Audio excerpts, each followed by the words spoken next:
Protein powder Hindustan में चाहिए नहीं। अब एक जगह हमारी मार्केट कहती है कि इंडिया एक डेफिशिएंट मार्केट है प्रोटीन की। अब हमारे घर में तो आजकल स्प्राउट्स का चलन हो गया कि प्रोटीन खाओ प्रोटीन खाओ। क्या सच्चाई है इसके बारे में, चाहिए प्रोटीन या नहीं चाहिए? 30 या 35 अच्छे प्रोटीन पाउडर्स को टेस्ट किया एक केरल की टेस्टिंग लेबोरेटरी के साथ मिलके, और कहा कि 90% जो सैंपल्स हैं वो फेल हुए। प्रोटीन बहुत महंगा होता है, वो उसको सस्ती चीज़ से रिप्लेस कर देगा। वो उसमें यूरिया डाल सकता है, अमोनियम सल्फेट और बड़ी चीज़ें हैं, मेलामाइन भी डाल देते हैं। तो जब आप उसको टेस्ट करोगे तो आपको प्रोटीन की मात्रा पूरी दिखेगी, पर आपका जो काम है वो 10% कॉस्ट में हो जाएगा। क्या इंडिया की जो मैन्युफैक्चरिंग कैपेसिटी है, लाइसेंसिंग की, सर्टिफिकेशन की, प्रोडक्ट क्वालिटी की, क्या ग्लोबल लेवल पे है?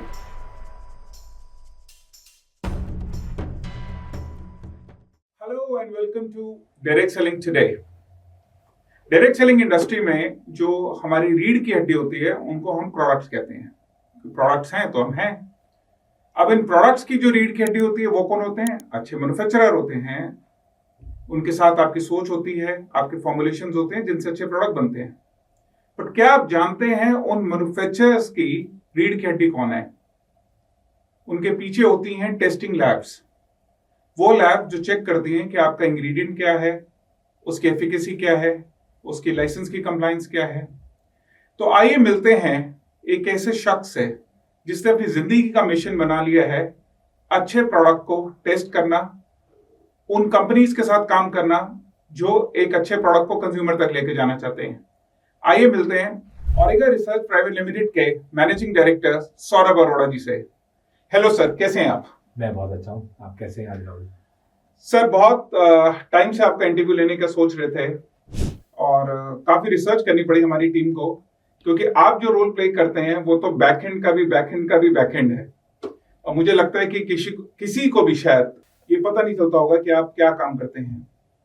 तो हमारे बहुत सारे क्वेश्चन है। शुरुआत करेंगे एक चीज से कि आपने ये रिसर्च की लाइन क्यों चुनी? जनरली लोग मैन्युफैक्चरिंग करना चाहते हैं, मार्केटिंग करना चाहते हैं, बट आपने ये लाइन क्यों चुनी? तो इसके पीछे एक्चुअली थोड़ी सी एक इंटरेस्टिंग सी कहानी है। अभी ऑलमोस्ट 1987-90 के बाद है। तो उस टाइम पे अभी स्टार्टेड एज आर्ब्रो फार्मास्यूटिकल, और आर्ब्रो फार्मास्यूटिकल उस टाइम पे दवाइयाँ जर्मनी एक्सपोर्ट करती थी। तो जब जर्मनी हम लोग एक्सपोर्ट करते थे तो उसके लिए हमको बहुत ही सोफिस्टिकेटेड इक्विपमेंट और लैब सेटअप चाहिए था। उस लेवल का सेटअप आज भी कई कंपनियों में नहीं होता। तो हम लोग उस टाइम से क्वालिटी और टेस्टिंग के अंदर आ गए, और जब ये काम जो है सारा का सारा जर्मनी का एक्सपोर्ट का चला गया तो फिर हमारे पास लैब्स थी। तो हमने ये रियलाइज़ किया कि इसकी बहुत डिमांड है, क्योंकि लोग प्लांट लगाते हैं, जितना खर्चा प्लांट लगाने में होता है कभी कभी उससे ज़्यादा या उतना ही लैब लगाने में हो जाता है। और हमारे लीगल फ्रेमवर्क में प्रोविजन भी था कि हम ये लैब सर्विसेज इंडस्ट्री को दे सकते हैं। तो वो इक्विपमेंट और वो इंफ्रास्ट्रक्चर होने से हमारा रुझान जो था वो क्वालिटी की तरफ चला गया, और फिर हमने ये सर्विसेज जो है परमानेंटली लोगों को क्वालिटी टेस्टिंग सर्टिफिकेशन सर्विसेज देनी शुरू कर दी। और वहाँ से चलते चलते अब ऑलमोस्ट 40 साल होने वाले हैं हम लोग इसी इंडस्ट्री में। बहुत बढ़िया सौरभ जी। क्वालिटी सर्टिफिकेशन, अब ये जो क्वालिटी शब्द है, देखिए इसका मतलब क्या है, इसका कोई मापदंड क्या है, मतलब इसको लोग समझते कैसे हैं, आप कैसे समझते हैं? क्वालिटी शब्द है क्या असल में? तो क्वालिटी जो है वो बहुत ही मज़ेदार शब्द है। इसका जो डेफिनेशन है वो हर स्टेप पे, हर जो बंदा जो प्रोडक्ट के साथ लाइफ साइकिल में आ रहा है उसके साथ वो चेंज होता जाता है, क्योंकि इसका मतलब ये है कि कस्टमर की आप ज़रूरत कितने हद तक पूरी कर पा रहे हैं। Meeting the customers requirement is quality. इसीलिए अगर आप किसी से बात करेंगे जो आपके रेगुलेटर हैं, तो वो भी आपके कस्टमर हैं, आपको कंप्लायंस करनी है, तो उनके लिए क्वालिटी का डेफिनेशन जो है वो अलग है, वो अलग तरीके से बात करेंगे। जो प्रोडक्ट का एंड कंज्यूमर है उसको जो प्रोडक्ट का एक्सपीरियंस है, टेस्ट है, फ्लेवर है, कॉस्मेटिक्स में उसका टेक्सचर है, वो उस चीज़ पे ज़्यादा फोकस करेंगे। तो क्वालिटी की डेफिनेशन कस्टमर के साथ साथ चेंज होती रहती है, बट हम सबके लिए एंड में कंज्यूमर ही कस्टमर है। तो कंज्यूमर की सेफ्टी और कंज्यूमर के लिए प्रोडक्ट का रिजल्ट दे पाना, एफिकेसी जो है, वो क्वालिटी है। अब आपने बड़ा अच्छा एक हमें दिशा दी अगली इस डिस्कशन को आगे लेके जाने के लिए कि क्वालिटी के कुछ फोटोज लगी होती हैं लेबल के पीछे। एक खरगोश की फोटो लगी होती है जिसपे क्रॉस लगा होता है, कुछ लगा होता है WGMP सर्टिफाइड होते हैं, कुछ US FDA जैसे शब्द लिखे जाते हैं, फिर एक FSSAI, एक आयुष, और काफी सारे ऐसे लोगो डलते हैं आज की डेट में, वीगन फ्री, क्रुएल्टी फ्री। ये है क्या, मतलब इनको टेस्ट किया जाता है या सिर्फ ये ऐसे लगाए जाते हैं प्रोडक्ट के ऊपर? तो ये इन सबको हम लोग ट्रस्ट बैजेस कहते हैं, और ये कस्टमर को ट्रस्ट देते हैं, विश्वास देते हैं कि प्रोडक्ट जो है वो, उसकी क्वालिटी जो है वो सही है, वो एक लेवल का प्रोडक्ट है। अब इसके अंदर आप देखेंगे तो दो तरह के ट्रस्ट बैजेस होते हैं। कुछ आपके मैन्युफैक्चरिंग प्रोसेस और सिस्टम्स रिलेटेड सर्टिफिकेशंस होती हैं, जैसे अगर आप WHO की बात करें, FDA की बात करें, HACCP, GMP, तो ये सारे जो हैं वो ये सर्टिफाई करते हैं कि आपने अपनी मैन्युफैक्चरिंग के अंदर प्रोसेसेस जो हैं वो फॉलो किए हैं, वो सही प्रोसेसेस फॉलो करें। इन बैजेस को लेने के लिए टिपिकली आप अपनी कंपनी के प्रोसेसेस का, सिस्टम का सर्टिफिकेशन कराते हैं, फिर आप इसको यूज कर सकते हैं। इसी से रिलेटेड फिर हमारे लाइसेंसेस होते हैं, जैसे आपने FSSAI बोला, FSSAI का लोगो लाइसेंस है, आयुष का लाइसेंस है। इसका भी यही मतलब है कि आप उनकी जो रेगुलेटर्स की रिक्वायरमेंट है, उनके जो प्रोसेसेस हैं उसको फॉलो कर रहे हैं, इसीलिए आपको वो लाइसेंस मिला हुआ है। तो ये तो हो गए प्रोसेस और सिस्टम रिलेटेड। फिर कुछ होते हैं जो कि क्लेम्स या प्रोडक्ट स्पेसिफिक होते हैं, जैसे आपने बोला वो खरगोश पे कटा मारा हुआ है, तो उसका मतलब होता है क्रूएल्टी फ्री, यानी कि प्रोडक्ट डेवलपमेंट और प्रोडक्ट मैन्युफैक्चरिंग के टाइम पे कोई भी एनिमल पे क्रूएल्टी नहीं हुई, या ग्लूटेन फ्री लिखा होगा उस पर, थैलेट फ्री लिखा होगा, SLH फ्री, ऐसे बहुत सारे हैं, जिससे कस्टमर को चॉइस मिलती है कि हाँ मेरे को तो प्योर वेजिटेरियन, क्रूएल्टी फ्री या वीगन प्रोडक्ट चाहिए, तो वो सारे हैं। तो ये जो फ्री वाले हैं ये काफ़ी सारे टेस्टिंग बेसिस पे होते हैं, इसमें भी सिस्टम का पार्ट भी आता है, बट हम इसको टेस्टिंग से भी वेरीफाई कर सकते हैं। जैसे अगर किसी ने ग्लूटेन फ्री लिखा हुआ है तो हम ग्लूटेन के लिए टेस्ट कर सकते हैं। आजकल इवन वेगन में हम लोग जो है उसको एनिमल DNA की एब्सेंस टेस्ट कर रहे हैं कि इसमें एनिमल DNA नहीं है, तो अगर उसमें कोई एनिमल DNA नहीं है तो मतलब उसमें कोई एनिमल पार्ट नहीं है, तो उससे आप उसको वेगन सर्टिफाई कर सकते हैं। थैलेट फ्री तो हम थैलेट के लिए टेस्ट कर सकते हैं।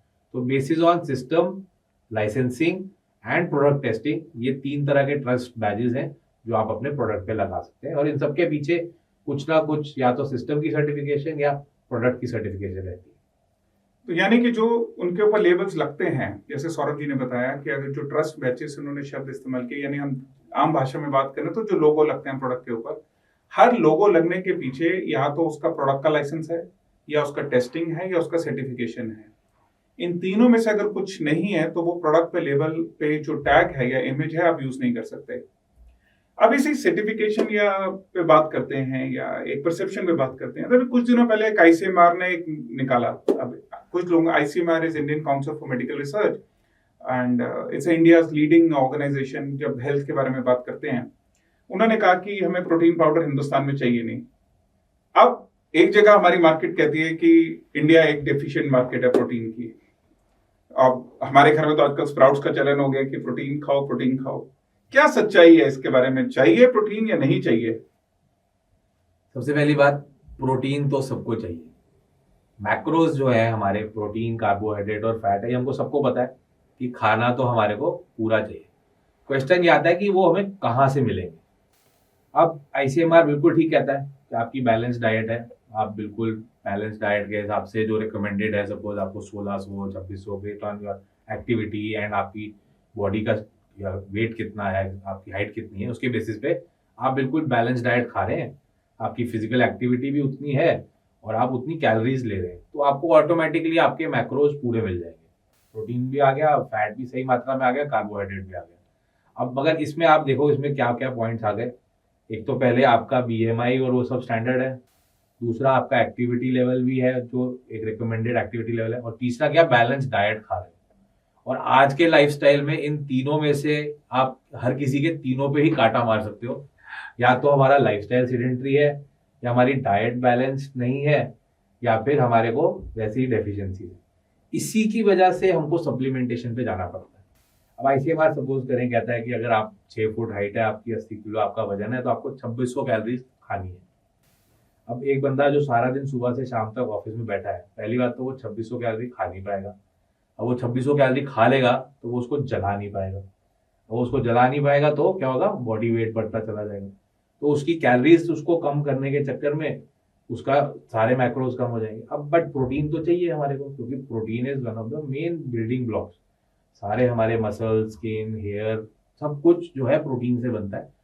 तो इसलिए आपको प्रोटीन पूरा करना है। अगर आपकी डाइट पूरा कर दे दैट इज बेस्ट, एंड ये सबको पता है। घर वाले भी हमें हमेशा कहते हैं दूध दही खाओ, अच्छे से खाना खाओ तो ठीक रहेगा।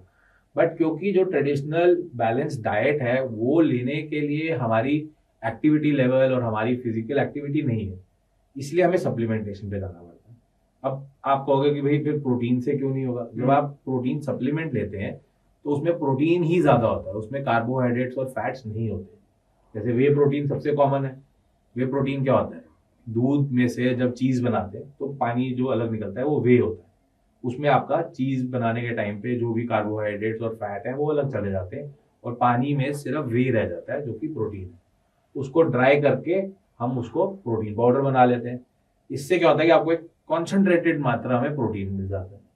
अब अगर वो असली वे है, सही तरीके से बना हुआ है, उसमें कोई मिलावट नहीं है, किसी ने उसमें यूरिया सोडियम अमोनियम सल्फेट कुछ डाल के उसमें प्रोटीन झूठ मूठ नहीं बढ़ाया हुआ, तो वो दूध ही है ना, छाछ ही है एक तरीके से, तो वो आपको नुकसान नहीं करेगा और आपको प्रोटीन भी मिल जाएगा। तो ये कहना कि हमें प्रोटीन सप्लीमेंटेशन नहीं चाहिए गलत है। अगर आपको मैक्रोज आपकी डाइट से नहीं मिल रहे हैं तो आपको सप्लीमेंटेशन तो करना पड़ेगा। अच्छा प्रोटीन या अच्छा source of protein, Saurabh ji ने कहा। अब इसके ऊपर एक बड़ी न्यूज रही कुछ दिनों पहले, जब हैदराबाद की जो NIN रिसर्च इंस्टीट्यूट है उन्होंने निकाला कि उन्होंने 30 या 35 अच्छे प्रोटीन पाउडर्स को टेस्ट किया एक केरल की टेस्टिंग लेबोरेटरी के साथ मिलके, और कहा कि 90% जो सैंपल्स हैं वो फेल हुए। तो इसका मतलब क्या है कि इंडिया में अच्छा प्रोटीन नहीं अवेलेबल है, या कहीं, या उनका जो सरकार का मापदंड है उस लेवल तक मैन्युफैक्चरर्स या टेस्टिंग लेबोरेटरीज काम नहीं करती? क्या समझेगा एक आम इंसान इसके बारे में? इसके अंदर हमें ना दो चीजें समझनी चाहिए। ये एक तो होता है इंटेंशनली और एक होता है अनइंटेंशनली। हम दोनों केसेस की बात करते हैं। एक इंटेंशनल केस हो गया कि कोई सप्लायर है वो कहता है मेरे को तो जो एक नॉर्मल मार्जिन बन रहा है उससे ज्यादा पैसे कमाने हैं, तो वो उस केस में वो क्या करेगा, वे प्रोटीन बहुत महंगा होता है, वो उसको सस्ती चीज से रिप्लेस कर देगा। वो उसमें यूरिया डाल सकता है, अमोनियम सल्फेट और बड़ी चीजें हैं, मेलामाइन भी डाल देते हैं। तो जब आप उसको टेस्ट करोगे तो आपको प्रोटीन की मात्रा पूरी दिखेगी, पर आपका जो काम है वो 10% कॉस्ट में हो जाएगा। तो ये तो हो गया इंटेंशनली उसने अपने पैसे ज्यादा बनाने के लिए गलत चीज आपको बेच दी। तो ये पहला पॉइंट है। तो ये तो बिल्कुल आउटराइट गलत है और ये होता है। बट हम इसको टेस्टिंग से डेफिनेटली पकड़ सकते हैं और बहुत ज्यादा खर्चा भी नहीं आता, जिससे हम इसको पकड़ के वहीं पे अपनी मैन्युफैक्चरिंग से पहले अगर इंग्रेडिएंट्स को ही टेस्ट कर लें और जो बायर है वो फाइनल प्रोडक्ट को टेस्ट करा ले तो ये आराम से पकड़ा जा सकता है। ये तो हो गया आपने इंटेंशनली जो हो रहा है उसको रोक दिया। दूसरा पॉइंट होता है अनइंटेंशनल, कि मेरी इंटेंशन तो ठीक है, मैंने अपनी तरफ से बेस्ट वे प्रोटीन खरीद लिया, मैंने उसको सही मात्रा में प्रोडक्ट में डाला, मैंने सप्लायर से COA भी ले लिया, उसके अंदर डालने से पहले उसको सारा कुछ कर लिया, बट मैं मार कहाँ खा गया?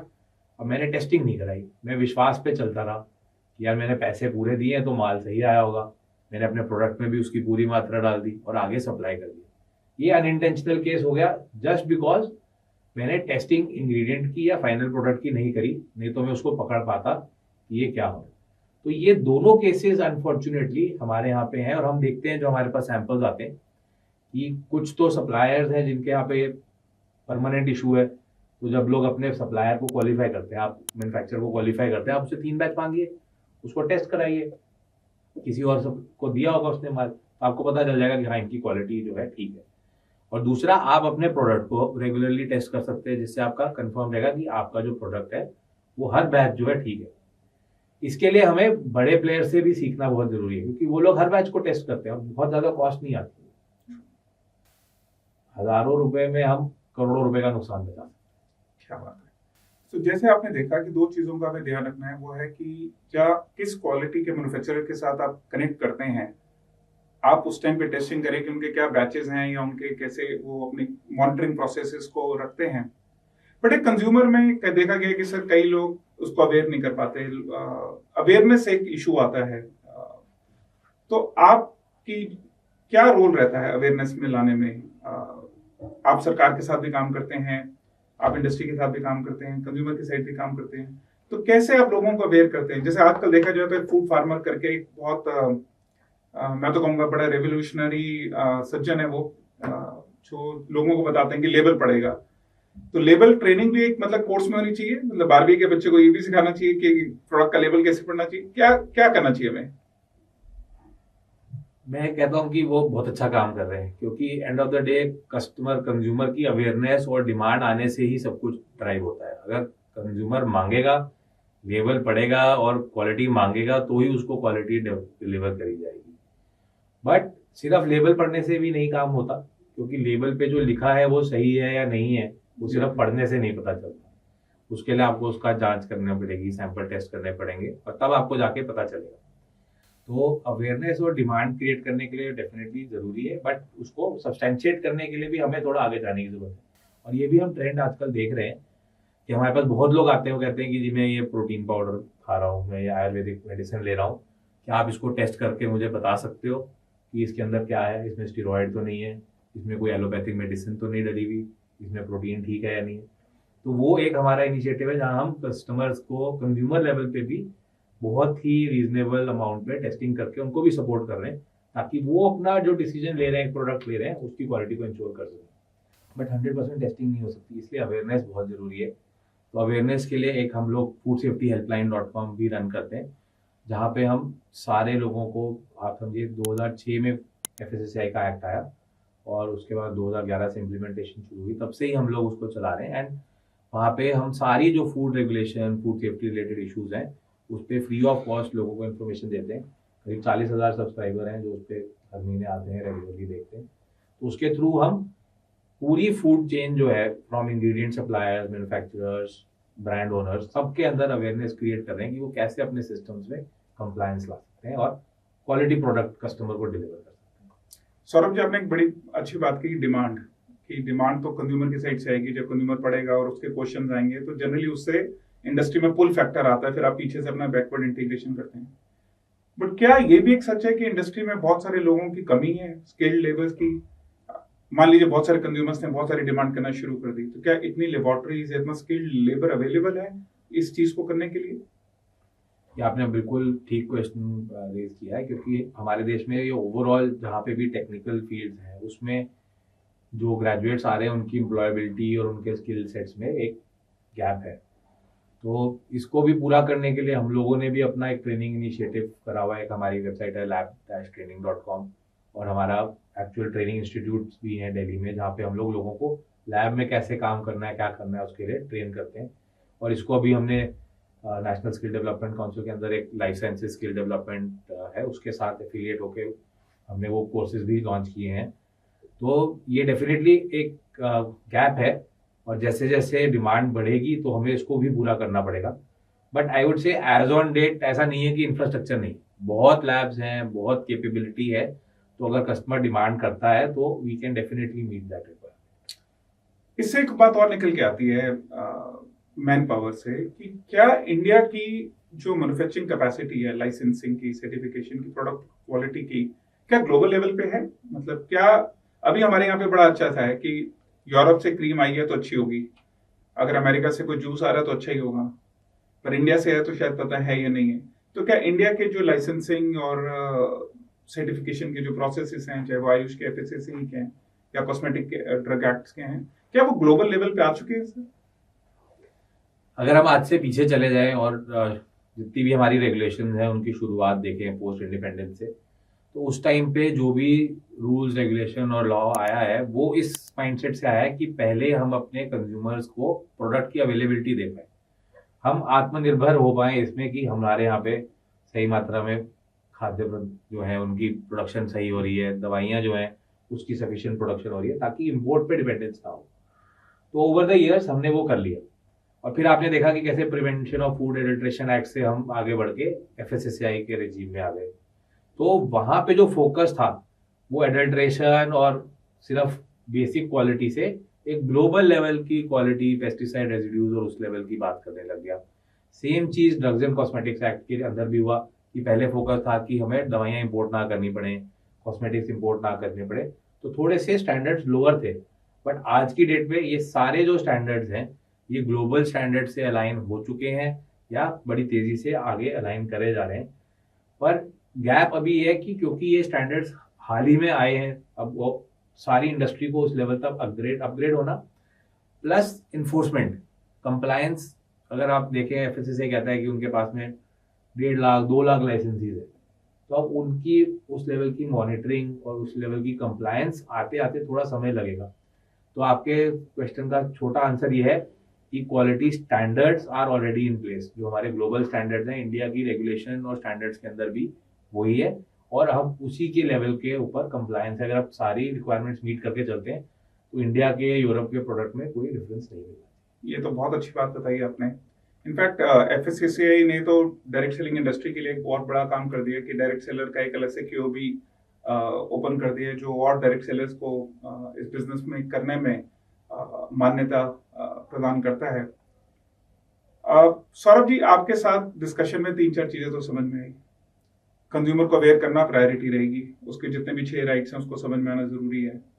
मैन्युफैक्चरर्स को ये जिम्मेदारी लेनी पड़ेगी कि उनके जो लोग उनसे प्रोडक्ट लेने आ रहे हैं उनको वो बैच रिपोर्ट्स दें, अपने 2 या 3 सेक्शन के बैच रिपोर्ट दें, प्लस जो उनसे प्रोडक्ट ले रहे हैं वो हर अपना बैच का टेस्टिंग उनसे कराएं, और साथ ही रिसर्च लेबोरेटरीज नए नए तरीके निकाल सकें रिवर्स इंजीनियरिंग करने के लिए, इंग्रेडिएंट टेस्टिंग करने के लिए, कि हम अच्छे से अच्छे इंग्रेडिएंट लोगों तक पहुंचा सकें। ये तो रही आपकी फर्म का परसेप्शन रहा। पर्सनली आपका क्या विजन है, क्या चाहते हैं, क्या मिशन है आपका लाइफ में, कि ये काम करके आप क्या अचीव करना चाहते हैं? What does Saurabh wants to achieve in life? तो हमारी कंपनी का जो विजन है वो कहता है enabling the innovation and production of safe and effective products. तो हम इसी पे काम कर रहे हैं कि इनेबलिंग इनोवेशन। तो बहुत सारे लोग हमारे साथ आते हैं, और इतने सालों में हमने देखा है कंपनियां जो शुरू हुई तब से हमारे से जुड़ी हैं, आज वो लिस्टेड $1 बिलियन कंपनीज हैं। तो उससे हमें बहुत खुशी मिलती है कि हम अपनी सर्विसेज से उनको इनेबल कर पाए कि वो सही क्वालिटी और सही तरह के प्रोडक्ट्स को कस्टमर तक पहुंचा पाए। तो ये तो हो गया इंडस्ट्री साइड पे कि हम उनको अपने ब्रांड की रेपुटेशन को सेफगार्ड करने में हेल्प कर रहे हैं, रेगुलेटरी कंप्लायंस करने में हेल्प कर रहे हैं, और कस्टमर को सेफगार्ड करने में हेल्प कर रहे हैं। और बिगर पिक्चर और बिगर विजन ये है कि जब हम टेस्ट करते हैं, आप सपोज करें हमने कोई एक फार्मास्यूटिकल का एक बैच हमने टेस्ट किया, अब उस बैच में 1 करोड़ गोली, अब वो अगर 10-10 गोली भी बटी तो वो आगे जाके 10 लाख लोगों ने उसको खाना है। तो हमारा इम्पैक्ट, हम रोज ये याद रखते हैं कि वो इम्पैक्ट है कि इतने लोगों के लिए जो प्रोडक्ट्स जा रहे हैं, चाहे फूड प्रोडक्ट्स हैं, चाहे फार्मास्यूटिकल हैं, कॉस्मेटिक्स हैं, हमारे यहाँ से टेस्ट होके लिटरली करोड़ों लोगों की लाइफ पे उसका इम्पैक्ट आता है। तो जब हम ये देखते हैं, जैसे हमारे पापा कहते हैं, test and certify products your family can use. जो रिपोर्ट दी है वो प्रोडक्ट अगर अपने बच्चे को दे सकते हो तो आप सही काम कर रहे हो। तो वो बिगर विजन है कि जो भी हम प्रोडक्ट्स टेस्ट सर्टिफाई कर रहे हैं वो उस लेवल के हैं कि कोई भी उसको निश्चिंत होकर यूज कर सकता है, उसको उसमें सेफ्टी एफिकेसी का कोई कंसर्न नहीं है। बहुत बढ़िया सौरभ जी। सौरभ जी की सोच बिल्कुल एक उस इंसान की है जो एक 360 डिग्री रेवोल्यूशन लेकर आना चाहता है टेस्टिंग स्पेस में। और ये देखा जाए तो ये क्रक्स है। जैसे एक किसान जब खेती करता है तो वहीं जो अच्छी खेती होती है उसी से सब चीजें अच्छी होना शुरू होती हैं। उसी तरीके से सौरभ जी का ये है कि अगर टेस्टिंग लेबोरेटरीज अपना काम अच्छी तरीके से करती हैं, नए नए इनोवेशंस लेकर आती हैं, तो एंड कंज्यूमर को जो देख रहा है लेवल पे, जो उसके अंदर है, वो उसको पूरी तरह से मिल रहा है। सौरभ जी, इसके साथ हम इस शो के एंड पे आते हैं। आपसे बात करके बहुत अच्छा लगा, और आपके साथ और भी दोबारा अगले सेशंस में डिस्कशन करते रहेंगे। Thank you so much for coming. Thank you.